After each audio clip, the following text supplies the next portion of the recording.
Bem-vindos ao nosso Freudcast. E como prometi para vocês, nós vamos sempre tentar trazer assuntos de muita importância para nós como sociedade. E hoje eu tenho certeza que vai ser muito especial. Com a gente hoje, eu tenho certeza que vamos tocar num assunto que devia ser muito mais debatido. É um assunto em específico, mas que neste caso de hoje, a gente teria que partir para várias frentes, porque especificamente hoje é um assunto que envolve também um outro assunto que com certeza a gente vai tratar aqui. Intolerância religiosa. Hoje eu estou aqui com Jaque, historiadora, formada em Direito, servidora pública, que assim como eu trabalha na seara infanto-juvenil, Direito Infanto-Juvenil, mediadora judicial do CNJ, e com o pai Fernando. Hoje o assunto é sobre intolerância religiosa. Hoje também a gente tem que falar um pouco sobre racismo, que está muito junto no Brasil com esse assunto. Que apesar da gente não aceitar, o Brasil é mais negro do que a gente imagina e menos branco do que a gente pensa. E estamos aqui para isso. No Brasil, a intolerância religiosa é principalmente com as religiões de matriz africana.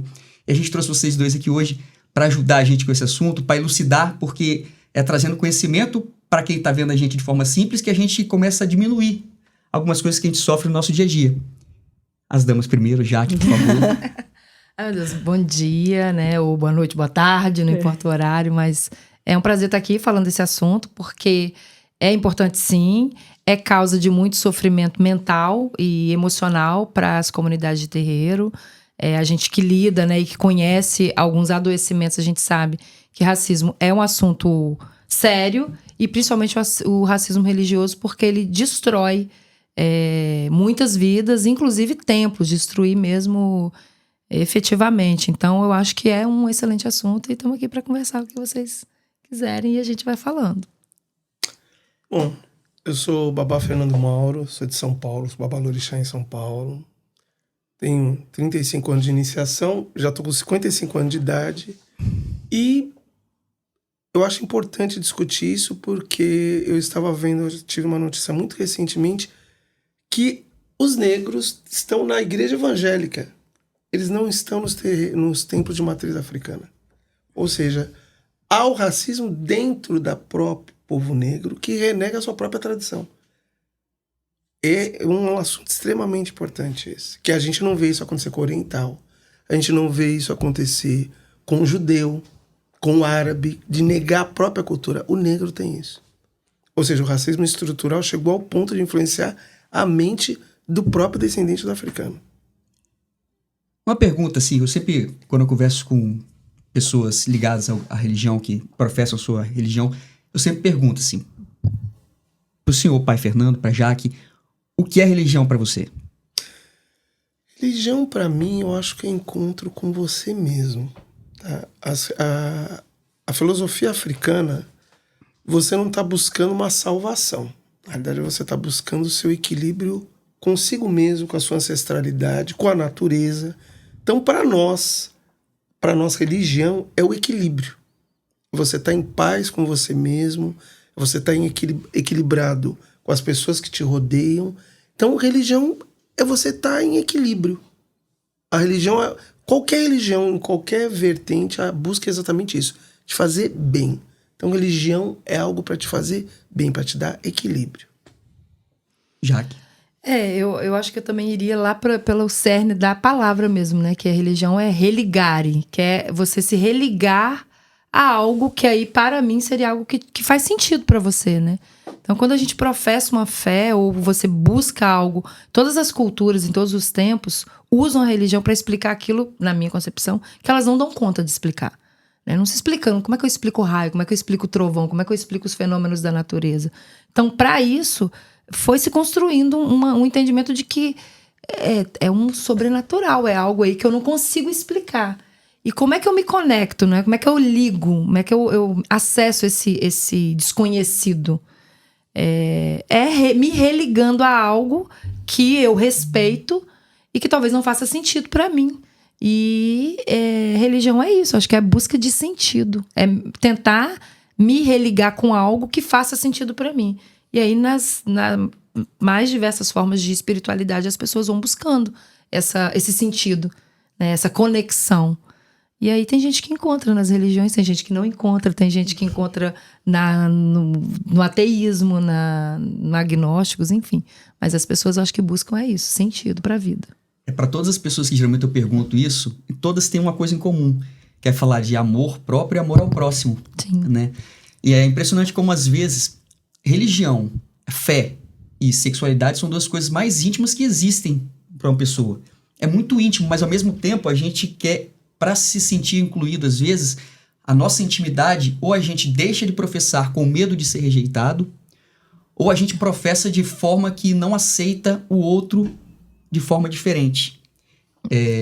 Eu sou católico, dentro da minha religião, eu vivo muito isso de ver o preconceito com outras formas de professar fé.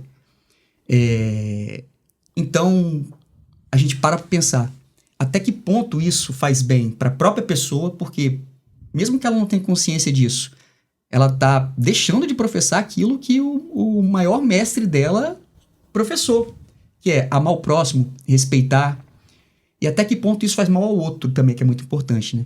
Se você segrega alguém em razão da fé, como é que essa pessoa vai viver? Como é que vai ficar a saúde mental dessa pessoa? Porque isso é muito importante, é muito individual isso. Apesar de ser individual, a gente bota no coletivo e fica, tá, olha só, a minha fé é essa, a sua não é? É uma coisa até de egocentrismo, né? A minha vale, a sua não, porque a sua não é verdadeira. Às vezes porque eu não conheço, porque eu não tenho entendimento. E vocês sofrem isso lá dentro, né? Assim, de fora para dentro também, às vezes até de dentro para fora. De não, hoje muito menos, não poder professar a fé pelo que você vai sofrer da sociedade. O candomblé, especificamente, é uma religião que ela é multifacetada. Ela se formou no Brasil a partir da aculturação de diversas etnias que vieram para cá e se reorganizaram aqui. Eles não inventaram uma nova coisa. O que eles faziam na África, eles trouxeram para cá e reorganizaram. Só que justamente por terem etnias que elas eram inimigas na África, elas tiveram que, por uma situação de escravidão, de pobreza, o que eles estavam passando, eles tiveram que se juntar. Mas mesmo assim, há as divergências. Então, se você tem uma religião que tem um livro como base, e você tem muita divergência, quantas denominações evangélicas você tem? Você tem um livro sagrado. Culto africano também é milenar, só que isso é um livro. Então você imagina mais de 5, 6 mil anos de tradição, isso é um livro. Aí você chega no Brasil, você se acultura etnias diferentes, visões diferentes. Então você já sofre preconceito dentro da própria religião. Porque há choques entre as pessoas. E tem um choque mais absurdo ainda. O branco dentro do candomblé sofre preconceito. O paulista sofre preconceito com o baiano. Ou o brasileiro sofre preconceito com o africano. Ou seja, você tem um preconceito, um atrito interno. Sim. Antes de ter um atrito para a sociedade.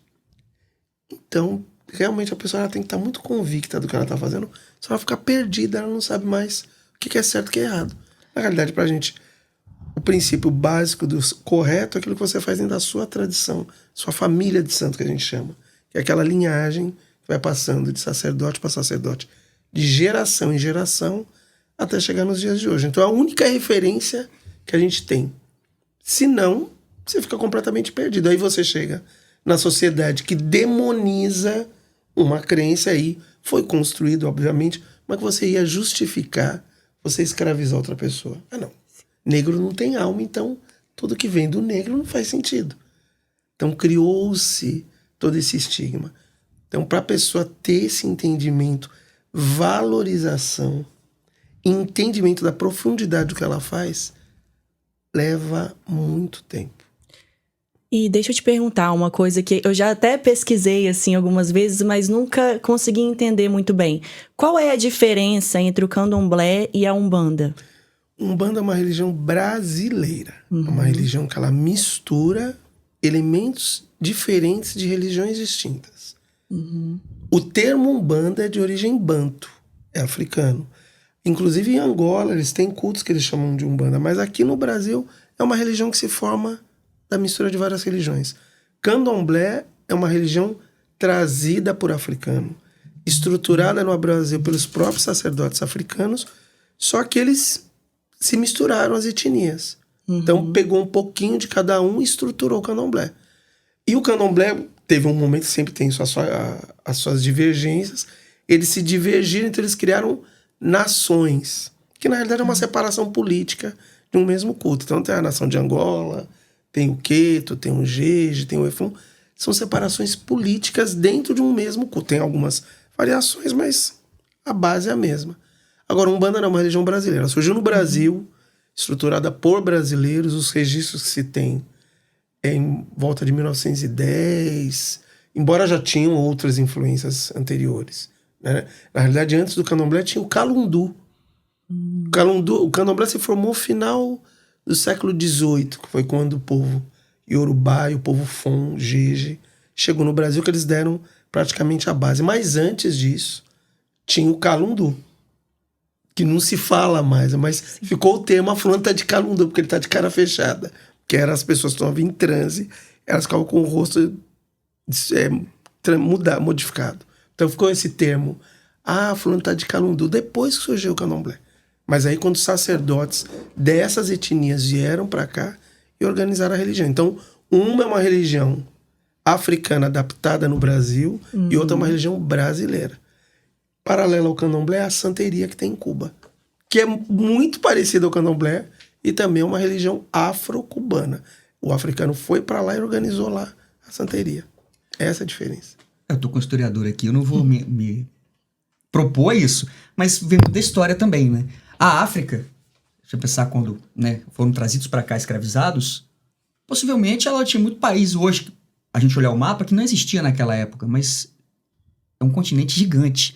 Então você pegava várias etnias espalhadas por ali, Congo, Angola, que eu não sei se tinha esse nome já na época, né? Pela costa da África toda. Eles são bantos. Pela costa da África, enfiava todo mundo num navio negreiro, falava assim, tá todo mundo aqui? Tá. Vocês professam fé, isso se quiserem, né? Cada um pensava de um jeito, você botou um monte de gente diferente, que pensava diferente, que crença diferente, trouxe pro Brasil. Basicamente isso. Basicamente isso. Ali da costa, né, atlântica, né? Se você olhar ali onde hoje, por exemplo, é a Nigéria, onde hoje é o Benin, o Togo, boa parte do que a gente conhece, que está mais popularizado no Brasil, que a gente chama, talvez, né, de nação Queto, vem dessa região. Que é o que você, às vezes, conhece muito. Algumas aí vieram para a Bahia, né? Depois foram para esse culto vai para o Rio de Janeiro e vai se espalhando pelo Brasil. Mas basicamente é o que o pai Fernando falou. Várias nações diferentes, né? Vários povos diferentes, de tradições diferentes. Por exemplo, se você for, eu fui à Nigéria em 2010. Só na Nigéria, além do inglês, que é a língua oficial deles, eles falam Hausa, Igbo e Yorubá, que foram as três que eu fiz contato. E são completamente diferentes, né? Até os aspectos físicos de cada etnia são diferentes. E aí os Yorubá, eles tinham uma parte da Nigéria e uma parte ali do Benin, do Togo. Esse povo, no processo de escravização, eles vieram, em boa parte vieram para o Brasil a partir desses lugares, assim.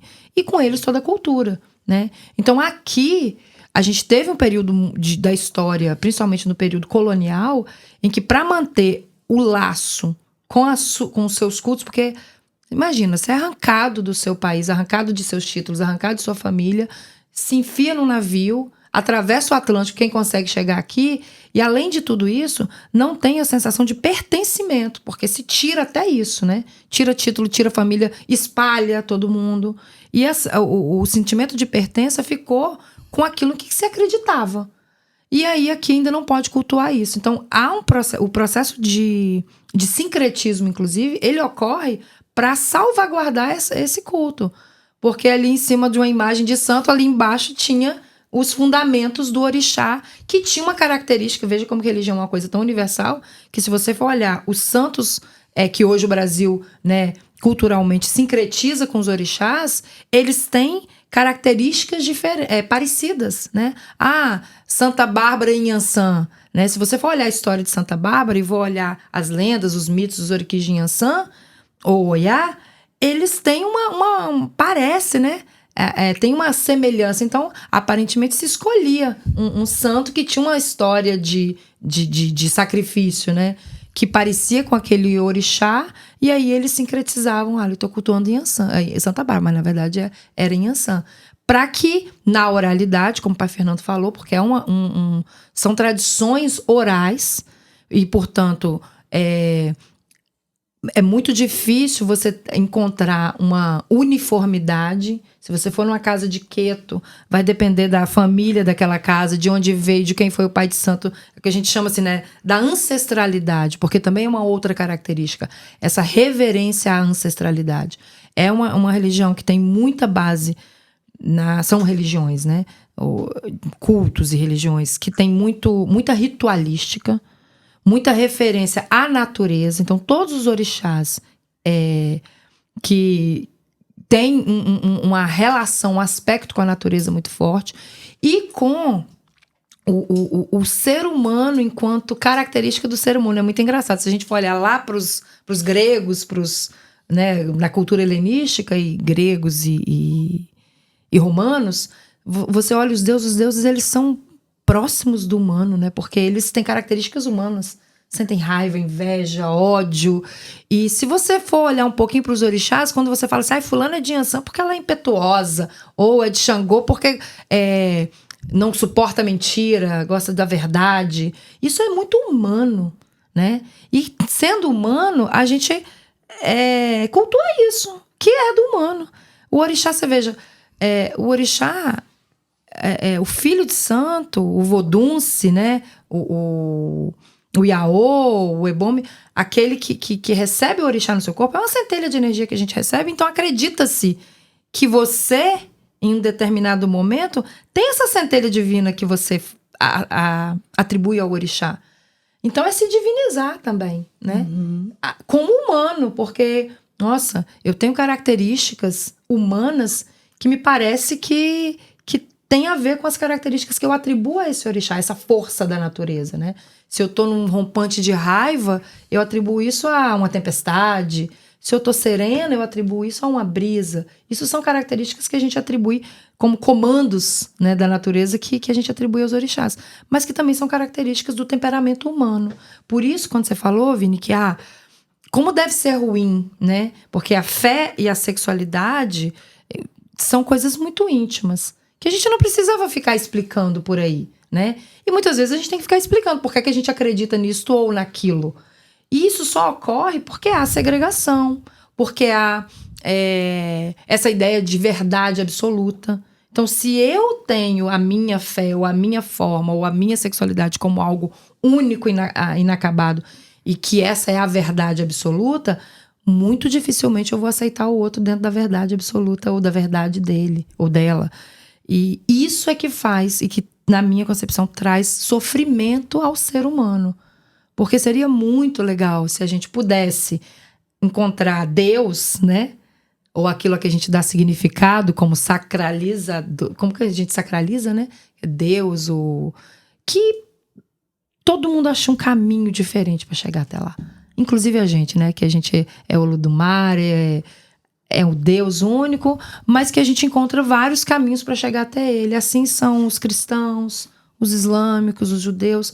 A gente encontra caminhos pelo mundo para encontrar Deus. O que eu acho que ocorre é que nesse caminho a gente está sempre achando, não, esse aqui é o meu melhor caminho, esse aqui, o seu não é legal não. E quando eu tenho que me explicar muito por isso, eu realmente preciso... É fonte de sofrimento. Sofrimento, adoecimento mental, emocional, porque a vida já tem tantos desafios, algo que deveria ser tão tranquilo, né, de fazer e de praticar, às vezes torna-se um tormento e fonte de sofrimento. Não só isso, problemas de sobrevivência. A gente vê no nosso país coisas muito sérias acontecendo com as comunidades de matriz africana, em razão do preconceito e da não aceitação. O que faz que muitas vezes até o nosso povo se sinta intimidado, porque não é todo mundo que tem esse lugar de fala, esse lugar de se assumir e dizer, olha, porque o preconceito, se proteger, porque o preconceito às vezes significa colocar a minha vida em risco. É um instinto de luta e fuga, né?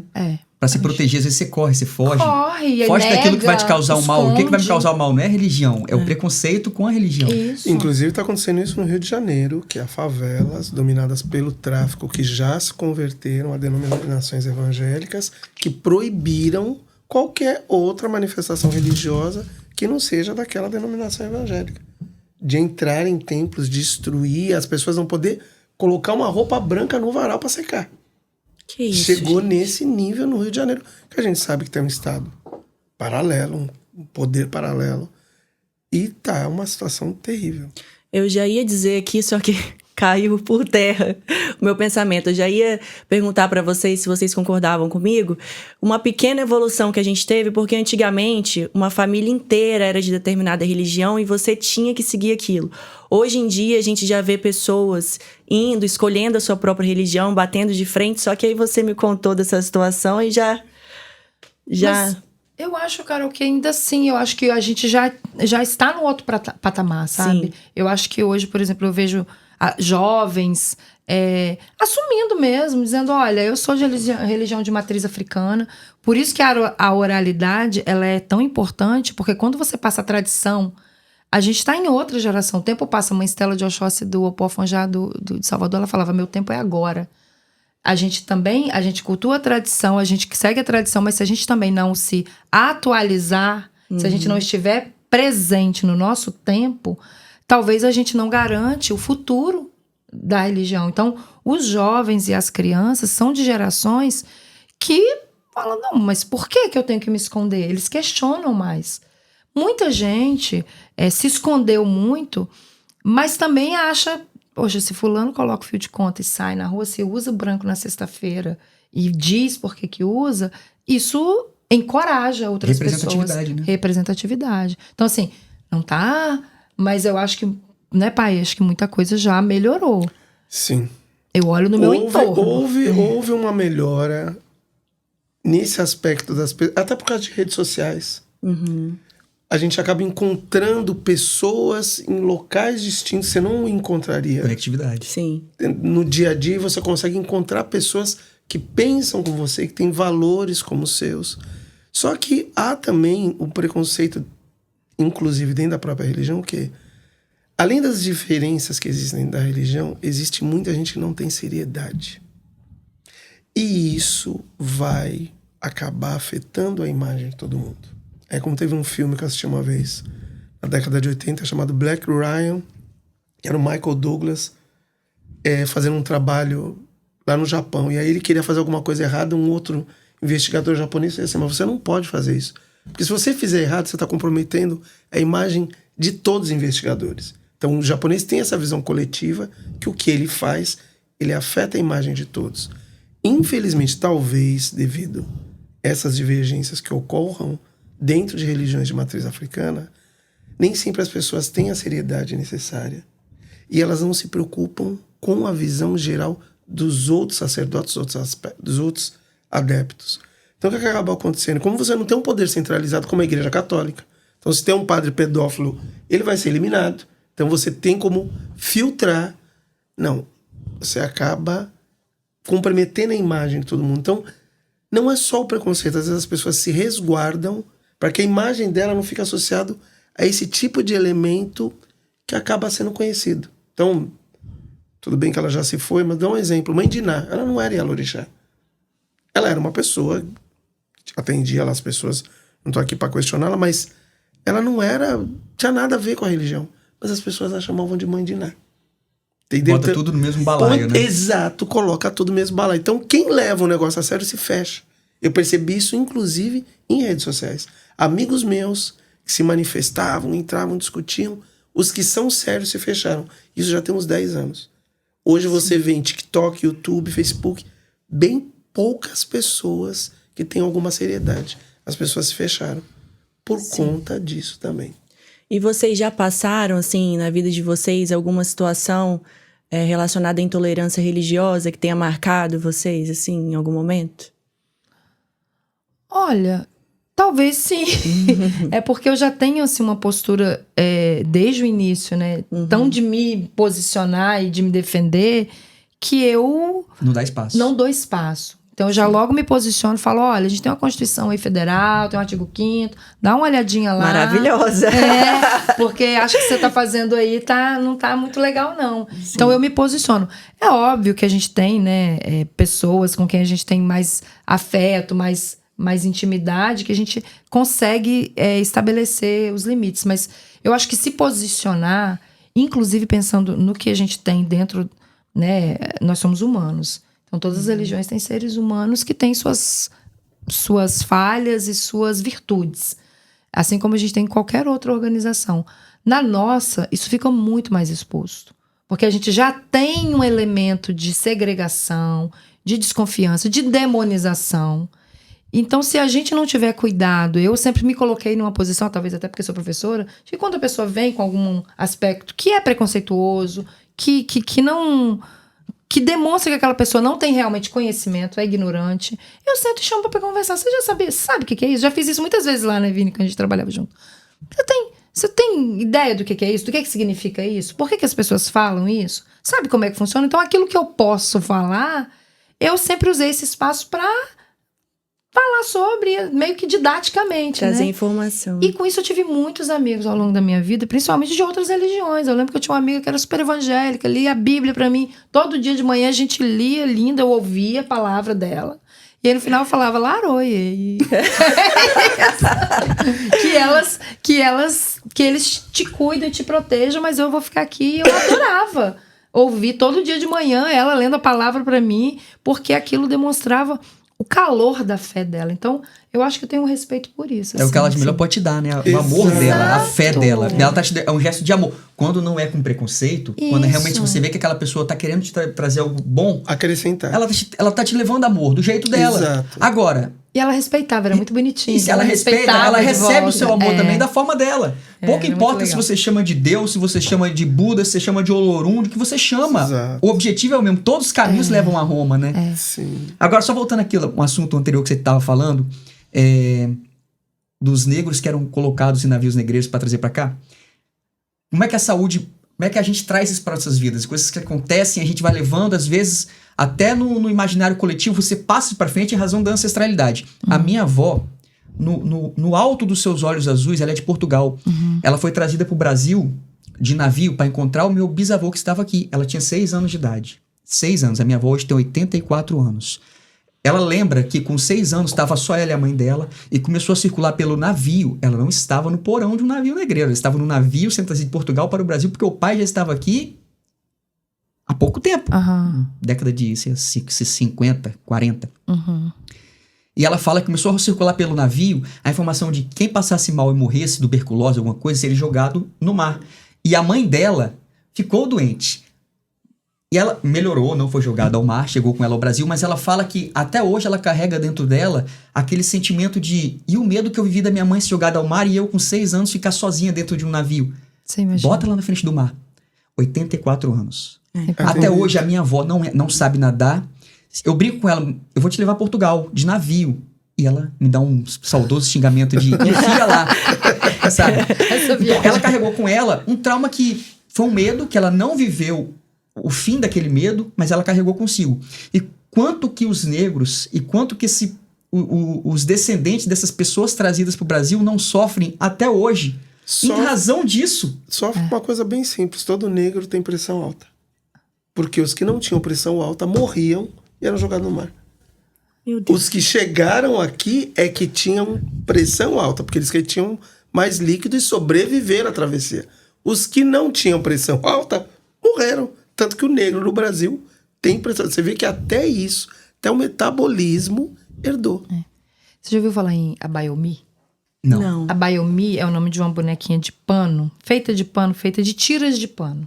Você vai enrolando ali e faz. Essa bonequinha, ela era feita pelas mães, elas tiravam tiras de pano das saias na travessia e faziam as bonequinhas para entregar para as crianças se distraírem desse tipo de trauma, né? Que era essa travessia longa, dolorosa, que tinha um adoecimento emocional muito grande para as pessoas que faziam a travessia nas condições que faziam e que muitas vezes viam isso que você falou acontecer. Então, as mães, como forma de acalentar as crianças e de distraí-las também, elas faziam essa bonequinha chamada Abayomi. Tem uma história linda, inclusive tem oficinas de Abayomi, que nasceu desse processo de travessia. Eram feitas pelas... elas tiravam, né, tiras das saias e faziam para as crianças. O adoecimento emocional e mental também é relatado pela história, né, que tinham... Acho que é banzo a palavra, né? Não sei se foi, é outra que agora me fugiu. Que é aquela coisa assim, a tristeza. Acho que se hoje a gente fosse falar, a gente daria o nome de depressão. Que era aquele estado profundo de tristeza que era relatado nas senzalas, né? Durante o processo de escravização, principalmente no período colonial. Então, assim, só a partir, não sei se vocês sabem, tem uma lei chamada Lei 10.639, que é uma lei que agora me fugiu qual é o ano dela, não sei se é 2013, enfim, não vou arriscar. Mas é uma lei que inclui no currículo escolar do Brasil a história do continente africano, né? Vamos falar do continente africano. Então, dos vários países, porque entendendo o continente africano como também nossa raiz. A nossa raiz não é só europeia, nossa história não começou em 1500, então, assim, incluindo a história dos indígenas que vieram antes, que são donos dessa terra, e além dos outros que vieram na imigração lá para o final do século XIX, principalmente, né, que se intensificou a imigração europeia, Itália, Alemanha, a portuguesa veio lá em 1500, mas vieram com eles também o povo das diversas regiões da África. Então, a Lei 10.639 inclui no currículo escolar algo que a gente não ensinava. E eu, como professora de história, posso dizer muito bem que nos livros de história, durante muitos anos, a gente colocava no currículo, né, por conta própria, às vezes, a história da África, a história dos continentes africanos, mas nem literatura para isso a gente tinha.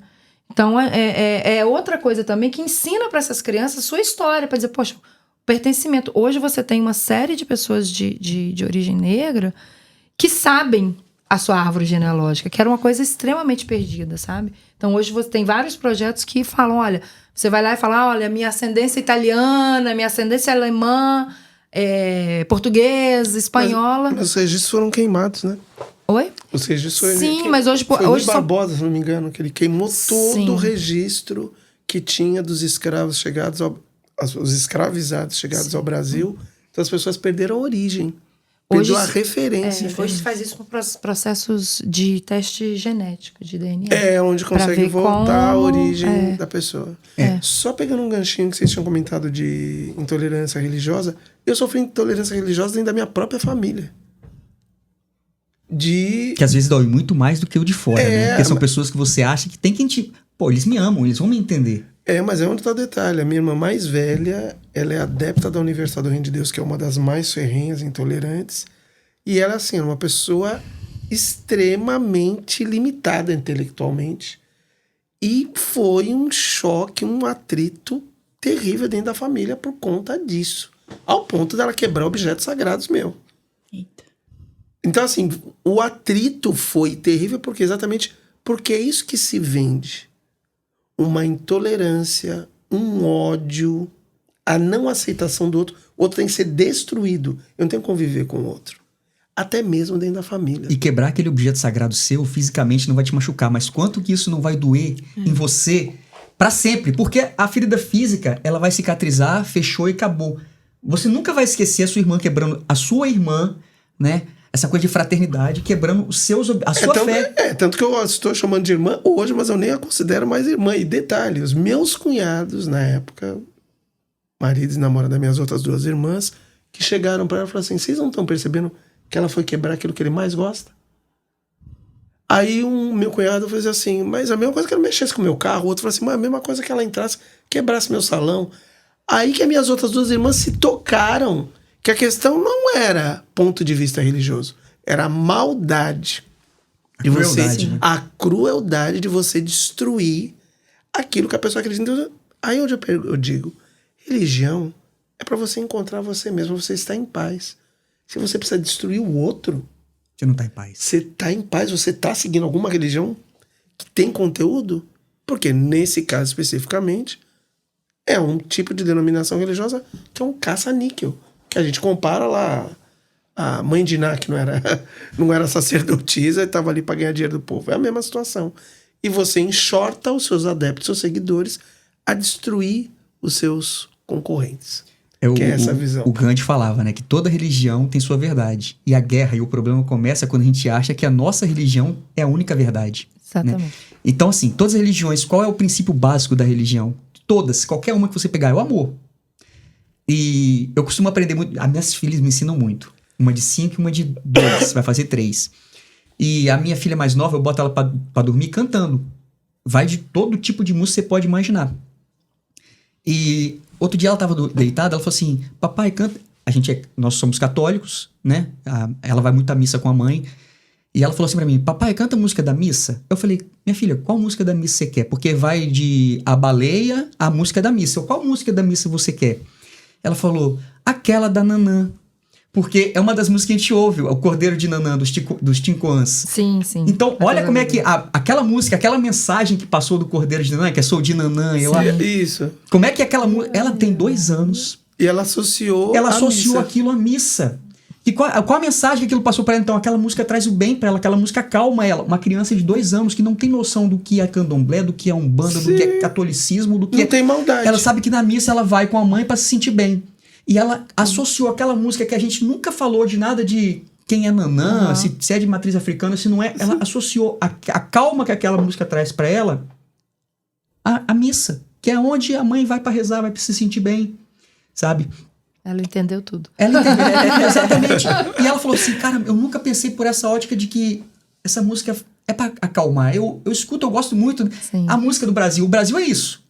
Essa pluralidade. O Brasil, você chegou a chegar nos negros, já tinha os índios, que os deuses eram quem? Era a natureza. Eles se conectavam. Eles estavam de igual para igual. Eles não eram superior à natureza. E vieram os europeus, misturou tudo. Aí a gente cultua. A gente tem o samba, que é o quê? Também tem origem. A gente tem o carnaval. Que veio de Veneza, mas teve a gente tem a lavagem do Bonfim. E quando você vai ver, tá todo mundo misturado nessas festividades. Flor branca pra todo mundo, dia 2 de fevereiro, você vai na praia de Camburi, tá abarrotado de gente. Inclusive gente preconceituosa. Olha que festa linda. Mas aí depois tá cometendo quando vai pra dentro. E acha que a religião e que a cultura é professada só dentro da igreja. Que fora dali... Não, eu vou no samba, mas não tem nada a ver com... Cara... E joga capoeira. Come acarajé. A capoeira. Eu amo acarajé. Delícia. A capoeira, depois que eu entrei na capoeira, eu comecei a observar como quando alguém critica isso que você está fazendo ou não, como tem um fundo de racismo nisso, da capoeira. Porque ela é de origem africana. Sim. Sabe? O samba é de origem africana. Tem coisa mais africana do que o samba. O samba de terreiro, a roda de samba. E a gente vive isso. E é impressionante como às vezes a gente usa o nosso conservadorismo para botar para fora o nosso preconceito. Sim. Total, porque você tá ali na roda de samba, mas aí no domingo você tá na missa, professando sua fé, mas na segunda você tá criticando uma pessoa porque tá todo de branco, com as guias dela, porque, é macumba. Mas o preconceito vem da ignorância. Da ignorância, é o desconhecimento. Uma vez eu tava numa discussão na internet, eu falei, não, mas a tradição judaico-cristã. O cara fez assim, não, cristã sim, judaico não. É ignorância. Ô meu querido, mas você não sabe que o Antigo Testamento, a Torá judaica, você não sabe que quem criou o monoteísmo foram os hebreus? Que eles brigam, os cristãos, os judeus e os muçulmanos. É o mesmo Deus Javé dos hebreus. Então você vê que a pessoa é intolerante com o judeu e ele absorveu a própria tradição do judeu. Jesus era judeu. Então, olha que maluquice. Vocês vê o nível da ignorância das pessoas. Você falou de questão de macumba, macumba é uma flauta feita do osso do gnu. Aí ficou sessão de tocar macumba, se associou a tudo isso. Macumba, botar um despacho ali, né? Não tem nada a ver. Isso é de origem banto, é de uma outra tradição, tem a ver mais com a África do Sul, tem nada a ver com culto. Aí vai naquilo que a gente falou, bota tudo no mesmo sacola, no mesmo balaio. Bota no balaio... Eu tenho que demonizar. Tem que demonizar. Exu... Eu tinha uma estagiária nossa, que ela chegava lá e falava que assim, eu sou filho de Exu Caveira.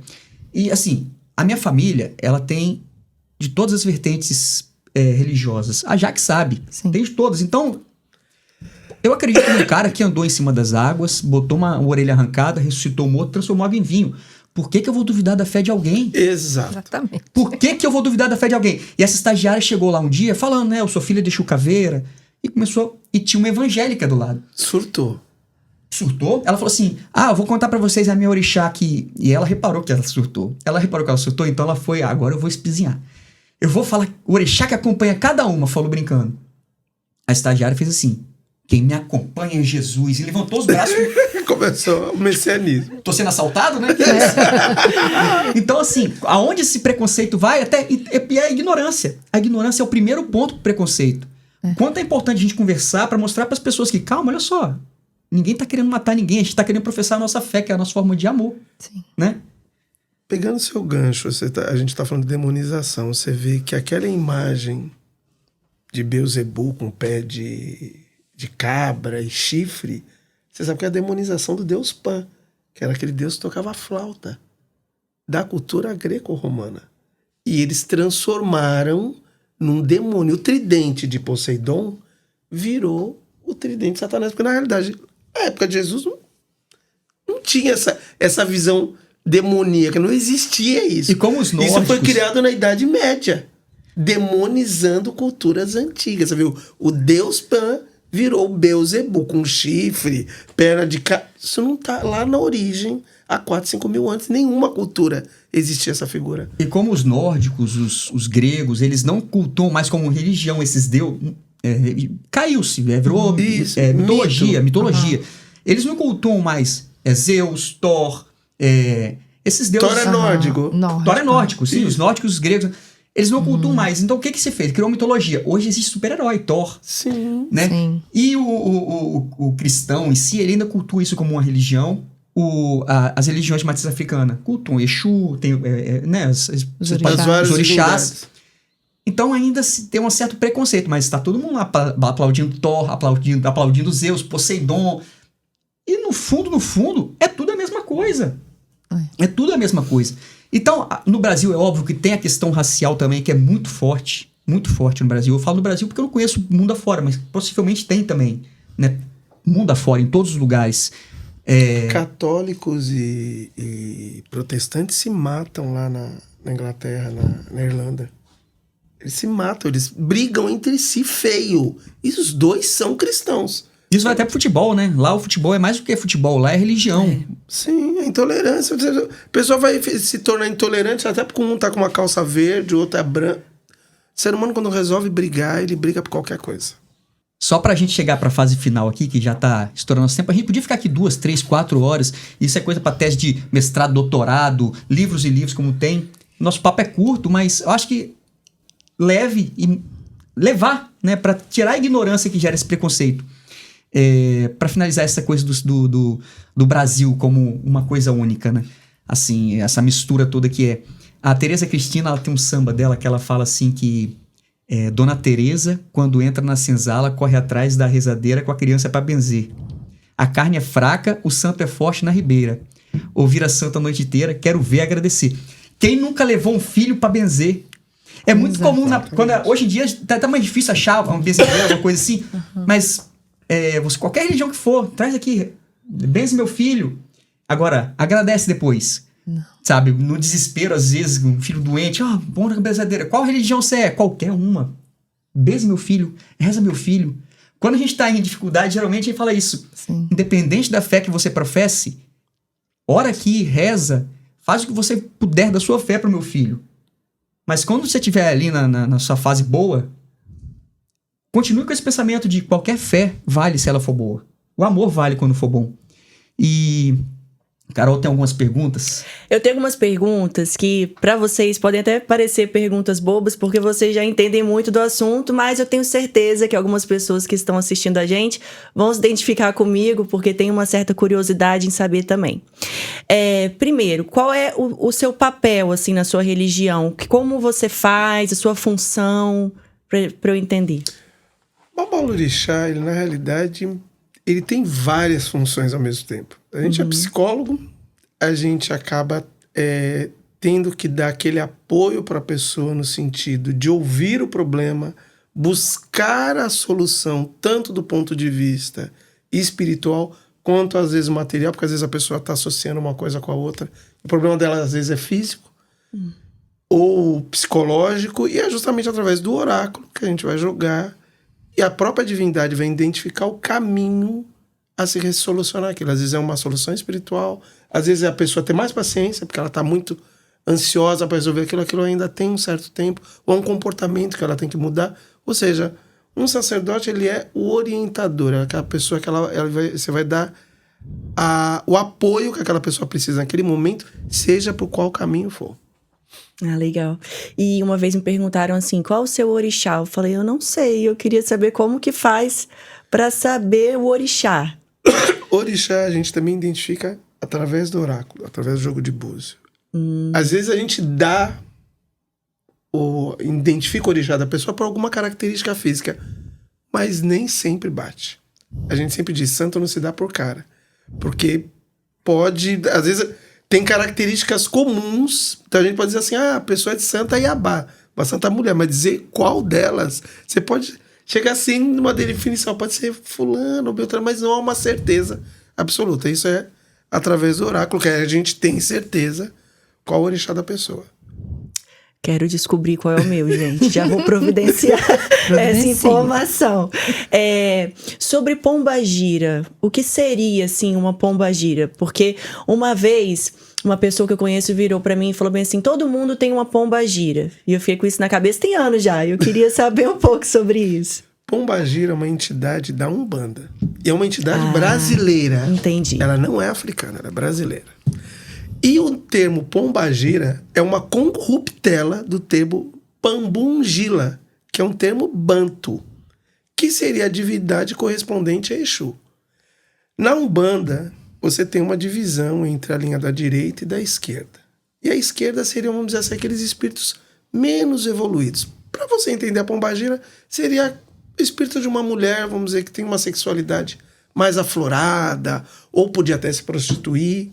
Então, aí ela volta para trabalhar e fazer esse resgate dela, fazer a evolução dela. Então, não necessariamente todo mundo vai ter uma pombagira, mas como existe esse imaginário popular, a mulher se imagina tipo assim, olha, se eu mexer com uma pombagira eu vou ter alguma coisa em especial, mas não. Às vezes o próprio orixá dela já tem todas essas características que às vezes se assemelha muito até com essa sensualidade que a pombagira tem.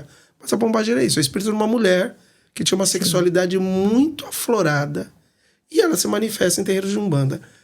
Por muitas pessoas virem de Umbanda ou ter alguma ligação com essa espiritualidade, ela acaba sendo adaptada e cultuada no candomblé. Mas candomblé tradicional não tem pombagira. Ah, sim. E... tô terminando, Ju, prometo. Esse cordão que você tá usando é como se fosse... é uma proteção para você? Sim, porque o fio de conta, como outros elementos rituais, eles passam por processos de sacralização para justamente eles servirem como uma antena para você captar energia e trazer energia para próxima da pessoa. Porque, na realidade, o que a gente cultua é algo encantado. Então, não é algo que está o tempo inteiro para você. Então, quanto mais simbolismos e elementos a gente tiver para atrair essa energia para a gente, maior a proteção. E a simbologia, né? Como esse aqui, que é o que me liga a minha esposa, tá aqui, é a Exato, minha aliança, né? Exatamente. É uma simbologia que a gente precisa. A gente precisa disso como ser humano, né? Exatamente. Sim. E vocês evitam outras pessoas tocarem no cordão ou não? Porque eu já ouvi falar disso. Não, a gente, na realidade, a gente evita que toque na cabeça da gente, que é o ponto mais sagrado. Então, a gente evita que se toque na cabeça, mas não no fio de conta, não. Obviamente, em determinados momentos íntimos, a gente também não põe o fio de conta em respeito, porque é uma coisa sagrada. Só pra a gente... um ponto que eu acho importante, que a gente tá indo pro fim, mas... as religiões que eu vejo, assim... ela tem muita coisa do sentimento de culpa daquele sujeito que professa aquela religião. É muito comum a gente ver isso com pastores, com padres até, né? Essa questão do Deus, temer Deus, do Deus punidor. Então você vai fazer aquilo não porque aquilo é o certo, não porque aquilo não é violento com alguém, é com medo de que culpa que eu vou carregar, eu vou ter condições de carregar a culpa. Isso às vezes é muito do líder religioso. Como o senhor, como líder religioso, lidar com essa coisa da culpa? Porque a culpa ela pode fazer muito mal para quem tá passando aquela culpa pro outro, porque você fica, que mal que eu fiz pra essa pessoa. Mas para quem recebe aquela culpa também, como líder religioso, a pessoa tem muito poder sobre aquela pessoa. O que você fala às vezes é lei para aquela pessoa, porque ele te tem como líder. Essa questão de passar a culpa pro outro. Para nós de religiões de matriz africana, não existe a culpa, por quê? Porque não existe o pecado. O pecado é ofender a Deus. Para nós, Deus, o Olorum, o Olodumare, ele está tão alto que não há absolutamente nada que o ser humano faça que possa atingi-lo. Então, não existe pecado. Abaixo dele estão os orixás, que na realidade são divindades que a gente vai fazer culto para atrair aquela energia para perto da gente. A sua conduta incorreta vai afastar a energia de você. Então, por isso que a gente procura, aí o que a gente diz, a gente tem que ter uma conduta de axé. Você é um homem de axé, então você faz coisas para atrair o axé para você ou para manter o seu axé pessoal. A questão da ética, e aí existe um termo em Yorubá que chama-se Iwapele, o bom caráter, isso tem a ver com a sua ancestralidade. Ou seja, os valores que você recebeu de família, de pai, da mãe, do avô, é que faz você ter uma boa conduta perante os seus. Isso já são fatores que tem que ser preservado por uma questão da ética social. São os valores que a sua cultura te impõe. Mas não uma culpa de ofender uma divindade. Não tem como você ofender a Deus. Na nossa visão, ele está tão no infinito que não há absolutamente nada que o ser humano faça que ele possa ofender a Deus. Para mim, pessoalmente, eu consigo me identificar mais com isso. Eu falo assim, caramba, o Bush invadiu o Iraque atrás de armas de destruição em massa, aquilo era uma mentira. Morreu um monte de gente desnecessariamente, nem gripado ele ficou, né? Deus não o fulminou, que ele devia ter sido fulminado. O Putin tá lá invadindo a Ucrânia, não foi fulminado. Então, assim, para mim é muito mais palatável essa visão de mundo onde Deus está muito acima. O que a gente tem na realidade, que a gente cultua no dia a dia, são as divindades que você invoca para influenciar o seu dia a dia, mas fazer algo que vai influenciar ou criar esse sentimento de culpa, não. Isso não existe. O que ocorre é o que seus procedimentos no dia a dia vai te gerar consequências negativas para você nas suas relações pessoais ou enfraquecer o seu axé pessoal. Isso também vai influenciar a sua vida. E aí vai as suas escolhas, né? Perfeito. Queria agradecer. Tô feliz, gente, com o nosso bate-papo. Acho que foi bem produtivo, né? A gente podia continuar aqui por muito mais tempo. Eu tenho certeza que a gente vai ter outras oportunidades. Com certeza. Esse podcast de hoje não é só para quem professa a fé de religião de matriz africana. É para todo mundo. Do mesmo jeito que eu posso trazer aqui algum pastor, algum padre que esteja à disposição de vir aqui conversar com a gente, para acabar com essa intolerância, né? Porque a gente só acaba com a intolerância conversando. E eu tenho certeza que o de hoje vai, se ajudar uma pessoa, já tá bom. Exato. Quanto mais a gente conversar sobre isso, mais longe a gente chega. Eu queria agradecer. Alguma coisa pra falar, Jaque? Eu acho que é essa mensagem mesmo, né? Que as pessoas busquem viver em harmonia. E eu acho que o diálogo é a fonte de toda a possibilidade de harmonia que a gente busca. O que eu tenho a dizer é o seguinte: religião, para mim, é igual todo mundo sentar para comer. Um pede macarrão, outro pede peixe, outro pede vatapá. É você respeitar o gosto do outro. Cada pessoa tem um gosto diferente. Aquilo que mais te agrada é você respeitar o diferente. Ele vai se alimentar do mesmo jeito que você, só que com um gosto diferente. Só isso. Isso é para mim a religião. Visões diferentes sobre um mesmo objetivo. Perfeito. Muito obrigada por vocês terem vindo. Se inscrevam no nosso canal, deixem um like e até o próximo episódio, gente.